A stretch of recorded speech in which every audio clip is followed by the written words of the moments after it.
Salam, Atavatan TV YouTube kanalının mehriban tomoşaçylary. Hormatly tomoşaçylarymyz, inha bugün paýtagtymyz Aşgabat şäherine yerleşýän Sewda Fenaat Palatasyna Agropark Türkmenistan 2023 ady bilen awyk, gaplama we owa hojalyk önümleriniň halkara fergisi geçirilýär. Biz hem bu ferge Atavatan Media toparmy bolup gatnaşmana geldik.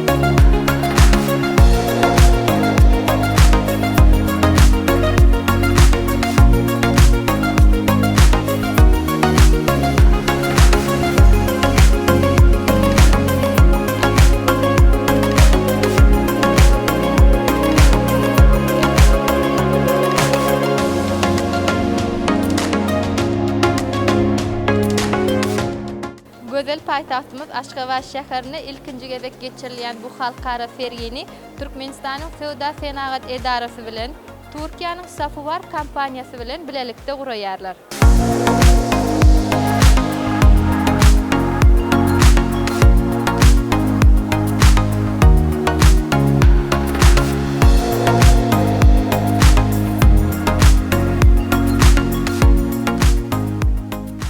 Mehriban tomoşaçylarymyz, inha bugünkü bu ferge Azerbaýjan Respublikasynyň Atapark kompaniýasy hem gatnaşýar.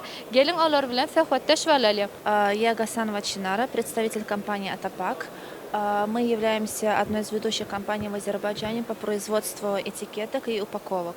Мы используем различные виды этикетки. Это wrap-around этикетки, это термоусадочные этикетки и самоклеющиеся стикеры. Мы используем новейшие технологии в производстве, самое современное оборудование, которое закуплено у нас в Италии и Германии. Используем высококачественные материалы для производства нашей продукции. Также с недавних пор мы начали осуществлять экспорт в ближайшие регионы, это в Грузию, в Узбекистан. Сегодня мы представлены здесь на выставке в Туркменистане, потому что мы хотим наладить и здесь тоже партнерские связи с местными компаниями и осуществлять сюда экспорт тоже.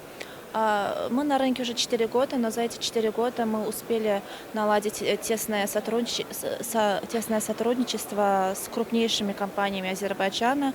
Это такие как Coca-Cola, Pepsi. Как видите, мы вот для них тоже печатаем этикетки, обеспечиваем их упаковкой и этикетками.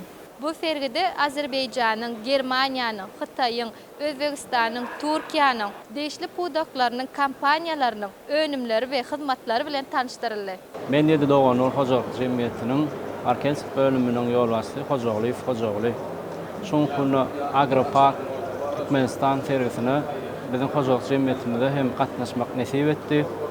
Biziň hojalyk jemgyýetiniň esasy alyp barýan işi çuňur çap etme esasyna polipropilenden, polietilenden gaplamalary öndürýär.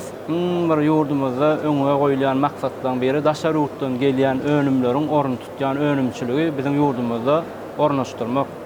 Şonu hem maksat edinip Ýeddoğanur hojalyk jemgyýeti biziň telekeçilerimiz bilen ýakynyň işçiligi ýola goýdy. Ýeddoğanur hojalyk jemgyýeti hyzmatlary ýerine ýetirýär, ýani ortagary usulunda çap etmek, laminasiýa esasyna kombinirlemek, rulonlaryň kesip bermek, rulonlaryň sarap bermek ýaly işleri amala aşyrylýar. Şoňkuny Ýeddoğanur hojalyk jemgyýeti 70den gowrak ýurdumyzyň kärhanalary bilen, ýani telekeçiler bilen ýakyndan işleşýär.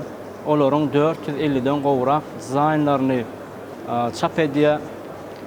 Önümleriň arasynda azyk we azyk däl önümleriň biz gaplamalaryny çap edýär. Ýagny masal bilen alamyzda ýurdumyzda tanalýan erteki buğday magy, onuň çyğly spruşlar täşkil, kofe bilen baglamyzda dor kofe, konditer önümçiligimizde hasar, misgar, täze ay, ve şuna meňes bir näçe kompaniýalar bilen ýakynan işleşýär. Diňe kondisiýerler, çygyl elf puruşlar hem de su etiketkalary, ýagny su gabynyň daşyndaky haridynyň nysany görkezän etiketkalary hem biz çap edýär. Mundan beýlek de hem ýurdumyzda bazar bolçulugyny döredip, daşary ýurtlary eksport etmegi hem biz maksat edinýär.